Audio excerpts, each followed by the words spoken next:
I am Kim Wolfinbarger. I am the director of the Jerry Holmes Leadership Program for Engineers and Scientists at the University of Oklahoma. Our program serves students in the Gallogly College of Engineering and the Mewbourne College of Earth and Energy.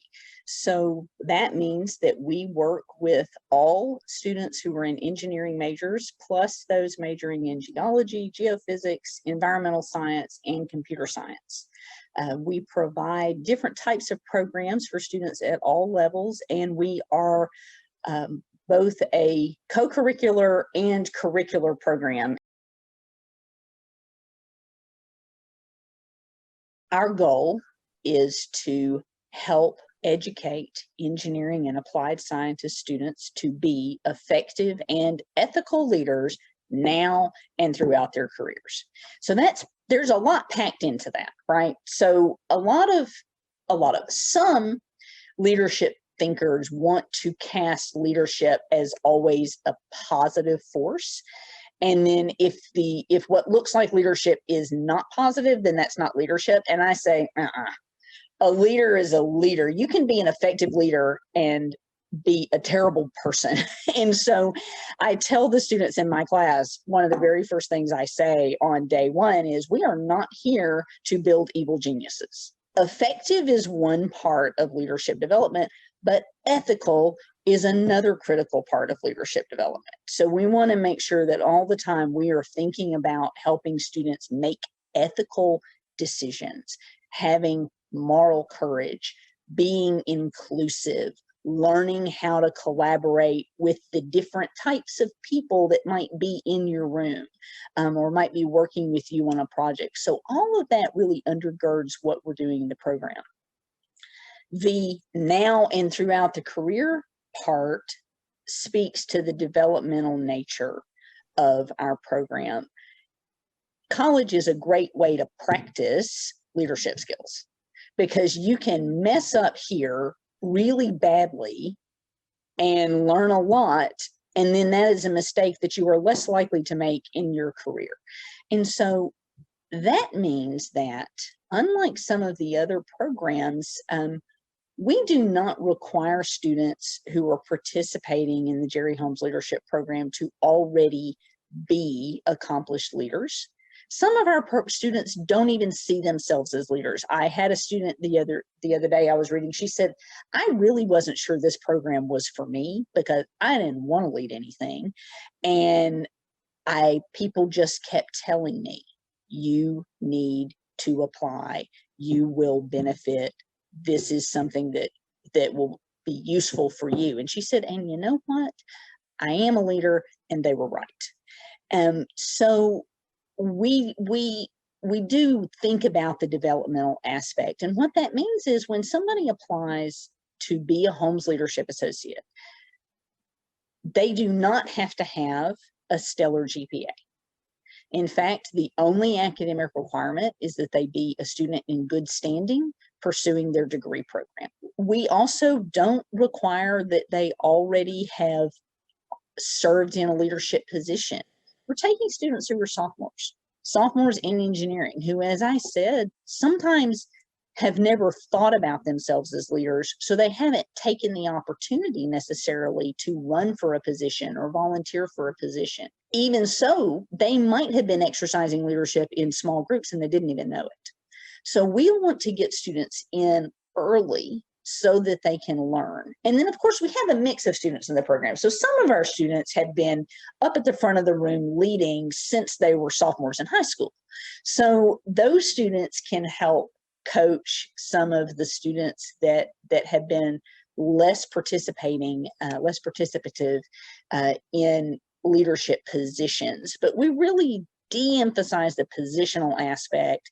I am much more interested when a student applies to the program in their interest in leadership. So they need to tell me why they want to be a part of the program, what they would like to learn. We do info sessions where we encourage students to read about the various capabilities. We present the program requirements. We talk about what we're doing. And then when they apply, they have to speak to some of those elements that we talked about.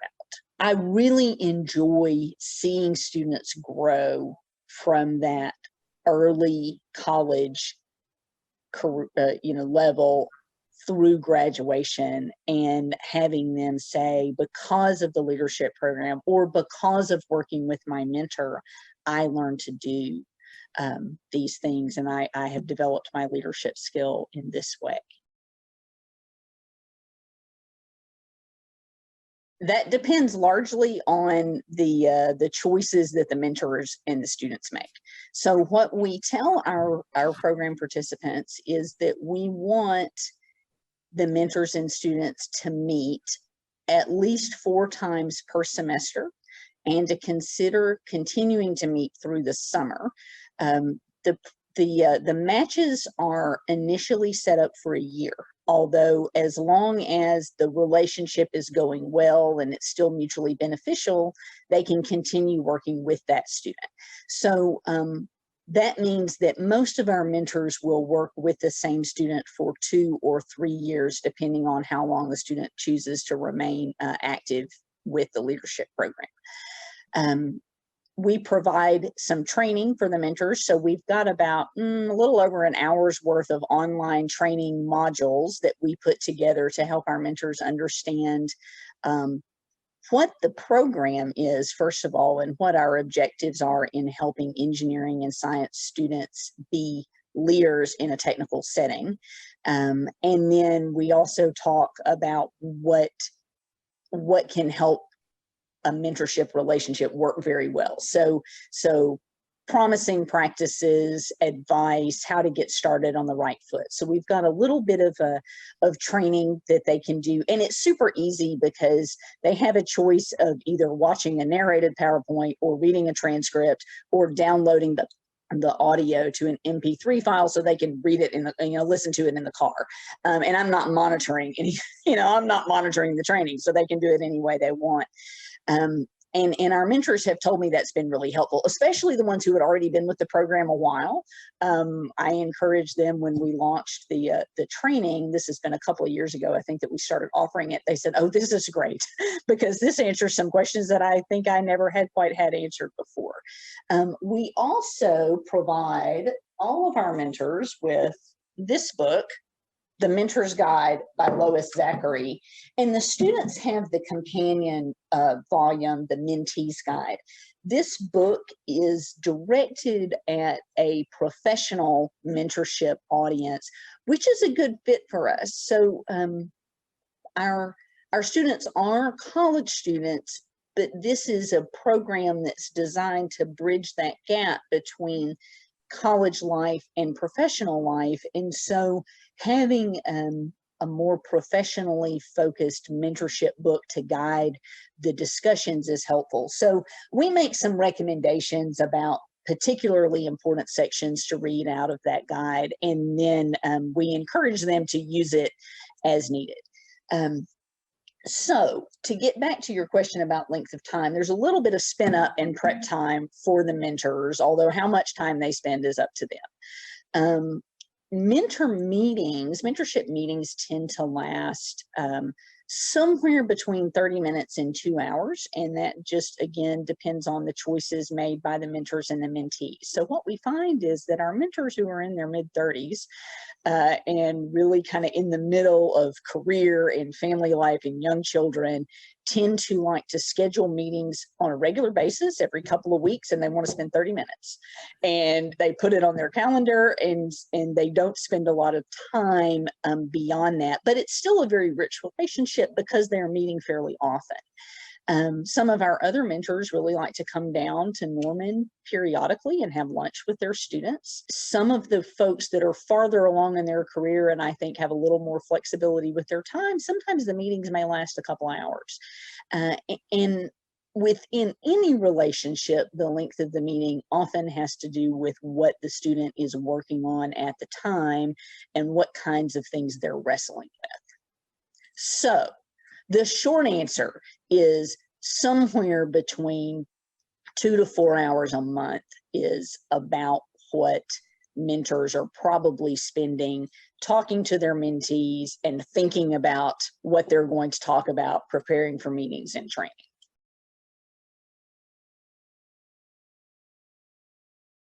we have found that most engineering students don't know a lot about leadership and have not practiced it in a focused way, no matter how old they are or how far along they are. And so a graduate student starting off in their program can benefit from a leadership development program as much as a sophomore can.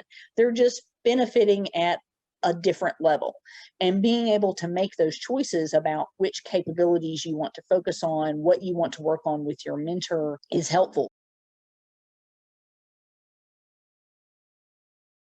If we go back to the mentorship side, this might be useful. You know, when we first started the program, I really felt like it was important that our graduate students be matched with mentors who were pursuing this, who had obtained the same degree that that student was pursuing. So if it was a doctoral student, their mentor needed to have a Ph.D. If it was a master's student, their mentor needed to have at least a master's. That is not as easy as it sounds. The pool of Ph.D. holding engineers and scientists who have the availability to be a mentor, who are not in academic careers, because our mentees almost all wanted a mentor who was not an academic. They wanted somebody in industry because they said, you know, I get plenty of academic mentorship here on campus. I have an academic, you know, I have a research advisor. I don't need more of same. I want to work with somebody who's actually in industry. We did find that we had to relax that constraint a little bit. I still like for our grad student mentors to have a master's degree, but even if they are a PhD pursuing student, I don't require the mentors to have PhDs anymore because I simply couldn't meet the demand. And as it turns out, it was not all that important, because as long as the mentor had had some graduate education and understood a little bit about why being a graduate student was different than being an undergraduate, that was sufficient.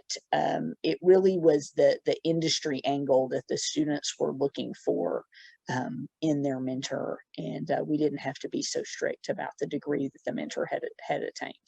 So that's my other tip for people running programs, is don't be too rigid. You know, you may think you know how things are going to run, and you don't really.